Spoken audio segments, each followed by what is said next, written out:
नमस्कार दोस्तों, मेरा नाम है सुदेश और आप देख रहे हैं सुरों की आराधना स्वराधना। फ्लूट लेसन्स के आज के दूसरे दिन में आप सभी का स्वागत है।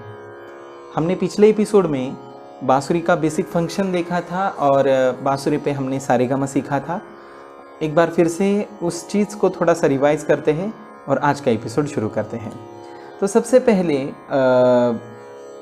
बांसुरी में मैंने आपको पिछली बार जैसे बताया था, ये अंदर से पूरी खाली होती है। यहाँ से अंदर से एक साइड से ढक्कन मतलब रबर के कॉर्क से या फिर रबर के ढक्कन से या फिर लकड़ी के एक ढक्कन से इसको अंदर से बंद किया हुआ होता है, ताकि हम यहाँ से हवा फूकें तो यहाँ से आगे हवा पास ना होते हुए यहाँ से आगे हवा पास होती है और इसको वापस हम क्लोज या ओपन करके अलग अलग फ्रीक्वेंसीज के साउंड इसमें से प्रोड्यूस करते हैं। तो पिछले एपिसोड में हमने यहाँ से हवा कैसी फूकनी है वो सीखा था और सारेगामा सीखा था। तो यहाँ से हवा फूकने के लिए मैंने आपको एक टेक्निक बताया था कि जैसे हम बचपन में पेन के ढक्कन से सीटी बजाते थे, कि पेन का ढक्कन लेते थे और पेन के ढक्कन को ऐसे इस प्रकार से पकड़ के उसको फूंक मार के जो सीटी प्रोड्यूस करते थे, बिल्कुल वही तरीका हमें यहाँ पे इस्तेमाल करना है। तब जाके आपको आसानी होगी, मतलब इससे साउंड प्रोड्यूस करने में आसानी होगी। जैसे इस प्रकार से आप जब साउंड प्रोड्यूस करेंगे तब जाके आवाज़ होगी। और पहले 3 होल क्लोज करके हमने सा बजाया था, एक होल को ओपन करने के बाद रे, एक होल ओपन करने के बाद ग, और ये होल आधा ओपन करने के बाद हमने म बजाया था। तो एक बार फिर से सारेगामा बजाते हैं।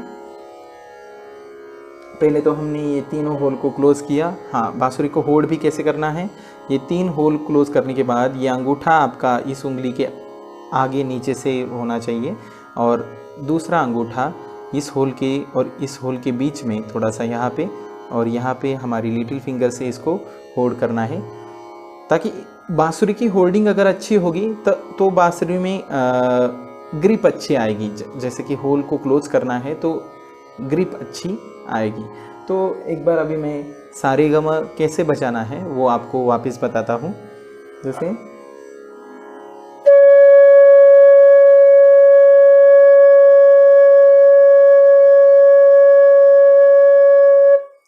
तो हमने क्या किया, तीनों होल को क्लोज करके मैंने आपको ये भी बताया था कि होल पूरी तरीके से बंद होने चाहिए। अगर पूरी तरीके से होल बंद है, अगर इसको थोड़ा सा कस के पकड़े तो देखिए यहाँ पे 3 सर्कल आए हैं। सर्कल का मतलब ये है कि मैंने इस होल को पूरा बंद किया है ना, तभी जाके यहाँ पे सर्कल आएगा उंगलियों में।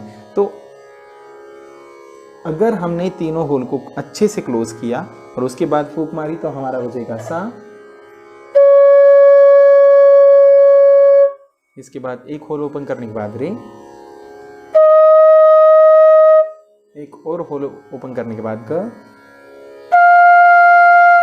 आधा ओपन करने के बाद म।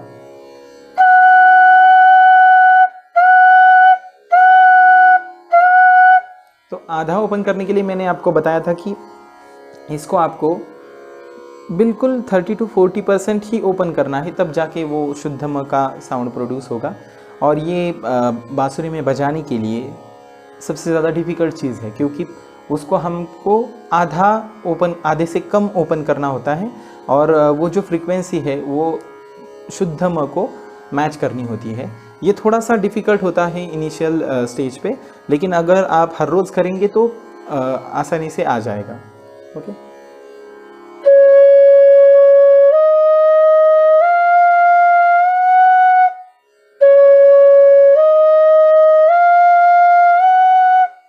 तो यहाँ पे हो गया सा रे गा मा। अभी प के लिए हमको सभी होल क्लोज करने हैं, इसलिए हमको क्या करना है, इन होलों के ऊपर ही हमारी ये तीनों उंगलियां होनी चाहिए, ताकि जब हम सारेगामा के बाद प बजाए तो ऐसे पूरी तरीके से ये तीनों होल बंद होने चाहिए और पूरे होल बंद करने हैं, क्योंकि मैंने आपको प ध नि सा इसीलिए नहीं सिखाया था पिछले एपिसोड में, क्योंकि क्या होता है कि प बजाते वक्त कोई भी होल ऐसा, अगर ये होल ओपन रह गया या फिर ये पूरा नहीं बंद हो गया तो वो प अच्छा साउंड नहीं करेगा। इसलिए हमने सारेगामा पिछले एपिसोड में किया था और आज हम प ध नि सा कर रहे हैं। ओके, सो एक बार फिर से प ध नि सा के लिए मैंने आपको बताया कि बांसुरी को होल्ड पहले अच्छे से कीजिए। जैसे कि यहाँ पे अंगूठा रखा है, यहाँ पे 3 उंगलियाँ, यहाँ पे एक अंगूठा और यहाँ पे हमने उंगली रखी है।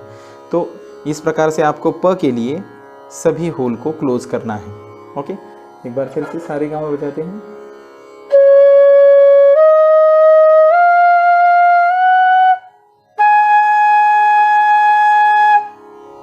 ओके,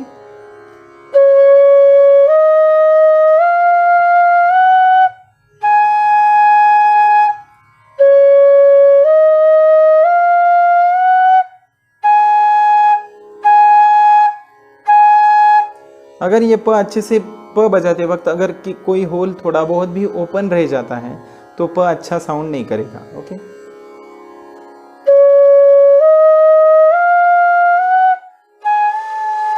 अभी देखिए ये यहाँ पे बिल्कुल थोड़ा सा ओपन रह गया था यहाँ पे, तो अगर ऐसा भी हो गया तो भी प साउंड नहीं करेगा। तो यही चीज़ होती है, इसलिए आपको ध्यान यही रखना है कि कितना होल, मतलब जो होल जितना बंद करना है आपको बस म के लिए आधा ओपन करना है, नहीं तो पूरे होल ओपन करने हैं और पूरे बंद करने हैं। ये आपको ध्यान रखना है।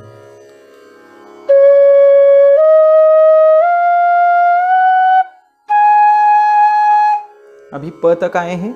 ध के लिए अभी ये और एक फिंगर हमको ओपन करनी है।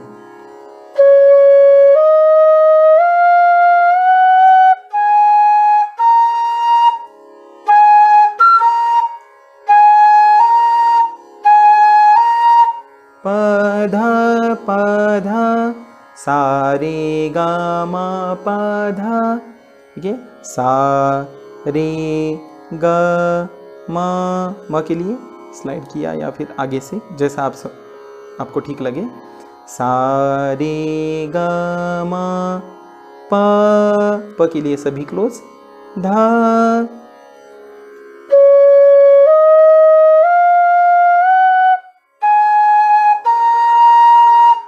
नी के लिए और एक होल ओपन। ओके,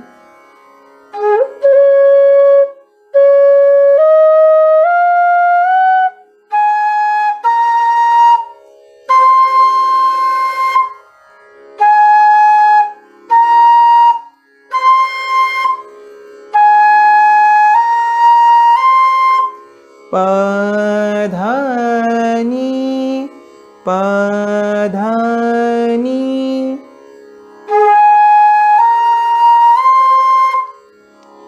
ओके, प ध नि। और अभी एक और होल ओपन करने के बाद बजेगा हमारा सा। अभी आपको एक और चीज़ बताता हूँ, हमने पहले जो सा बजाया था वो भी हमने ऐसे ही बजाया था, और जो दूसरा यानी ऊपर का जो सा, ऊंचा वाला जो सा अब हम बजा रहे हैं वो भी यही इसी पोजीशन पे बजता है।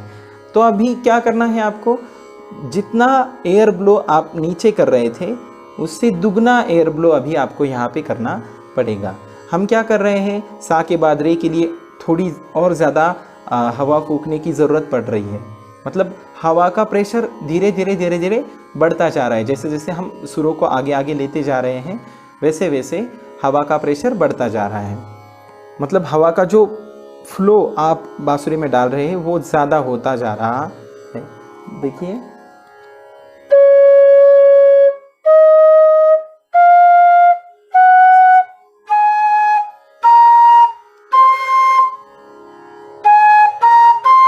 प ध नि और सा के लिए एक और ओपन। ओके,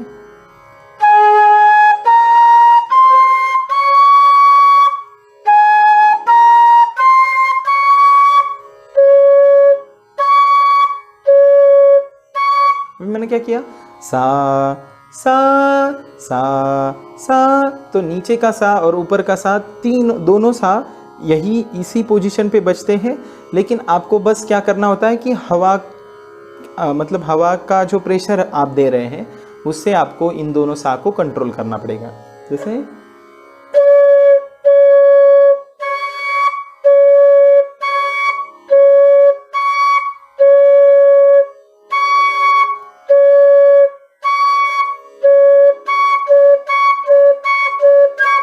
तो मैं बिल्कुल भी फिंगर का कोई मतलब मूवमेंट नहीं कर रहा हूँ, बस एयर ब्लो के माध्यम से हमने ऊपर का सा बजाया है। अभी पधनी सा बजाने में दिक्कत क्या क्या आएगी वो मैं आपको बताता हूँ। सबसे पहली बात, कोई होल अगर प बजाने के वक्त थोड़ा भी ओपन रह गया तो आपका प अच्छा नहीं बजेगा।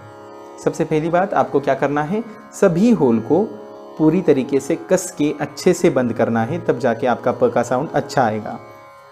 दूसरी बात, आपको हवा का प्रेशर धीरे धीरे करके बढ़ाना पड़ेगा, नहीं तो क्या होगा, जैसे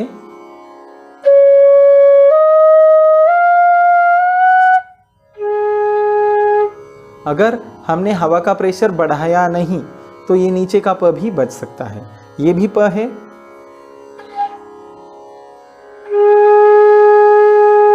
और ये भी प है,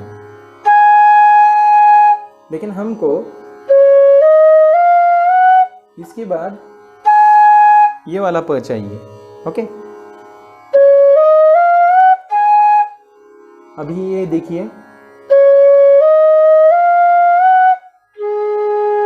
तो ये हो गया सा रे गा मा प, ये वाला प चाहिए, लेकिन सा रे गा मा प, तो ये नीचे का प हमको नहीं चाहिए। इसलिए आपको ये ध्यान रखना है कि जब भी आप बजाएंगे तो सा के बाद रे के लिए थोड़ा हवा का प्रेशर थोड़ा थोड़ा करके बढ़ेगा, और तब जाके आप ऊपर के सा तक अच्छे से सुरों को बजा पाएंगे।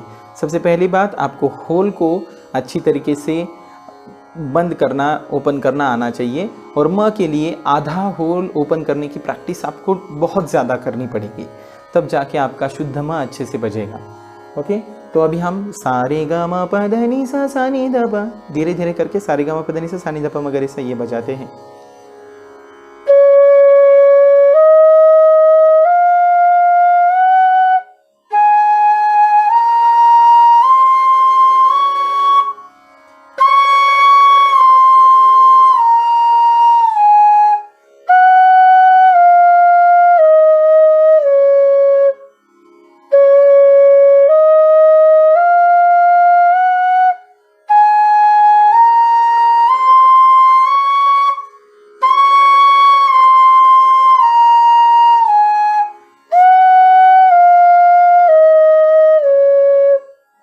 ओके, इस प्रकार से आप धीरे धीरे धीरे करके प्रैक्टिस करते जाएंगे तो स्पीड भी अपने आप बढ़ता जाएगा।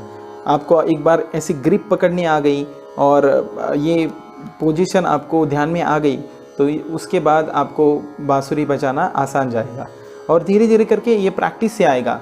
अगर आप लगभग आधे से 1 घंटा हर रोज़ प्रैक्टिस करते हैं तो आप 1 साल में तो मतलब ठीक ठाक से बांसुरी बजाना सीख जाएंगे।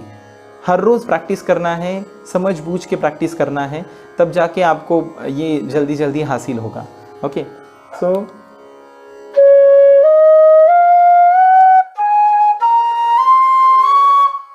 और वैसे ही पीछे भी जाना है, सा नी द प म ग रे सा, तो ऊपर का सा भी,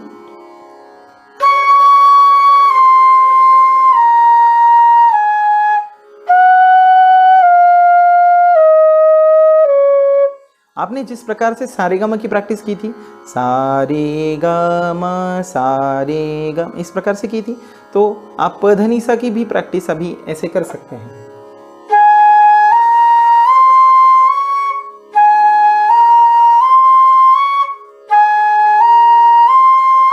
फिर दोनों को एक साथ बजाइए।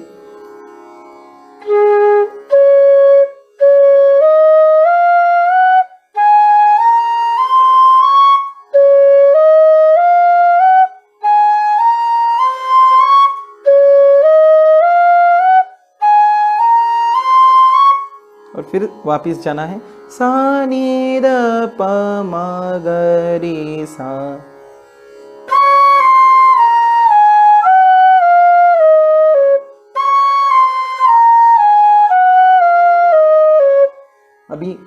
सीधा आरोह और अवरोह बजाते हैं।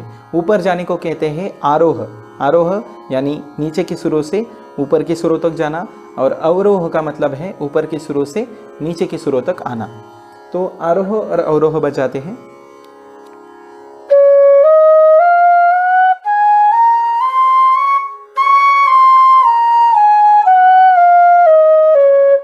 अभी इसका धीरे धीरे करके आप स्पीड बढ़ाएंगे। ओके, जैसे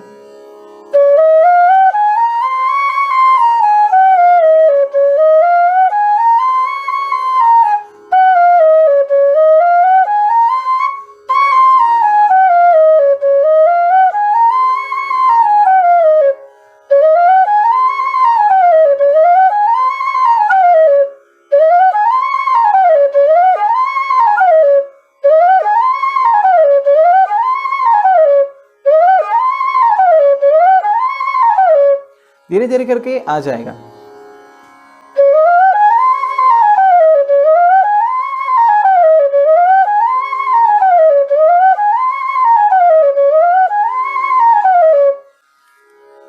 आप अगर हर रोज़ इसकी प्रैक्टिस करेंगे तो आप भी बड़ी आसानी से बांसुरी को सीख सकते हैं। तो आज के एपिसोड में बस इतना ही। आशा करता हूँ आज का ये एपिसोड आपको अच्छा लगा होगा। आपको आज का एपिसोड कैसा लगा वो आप मुझे कमेंट सेक्शन में ज़रूर बताइए।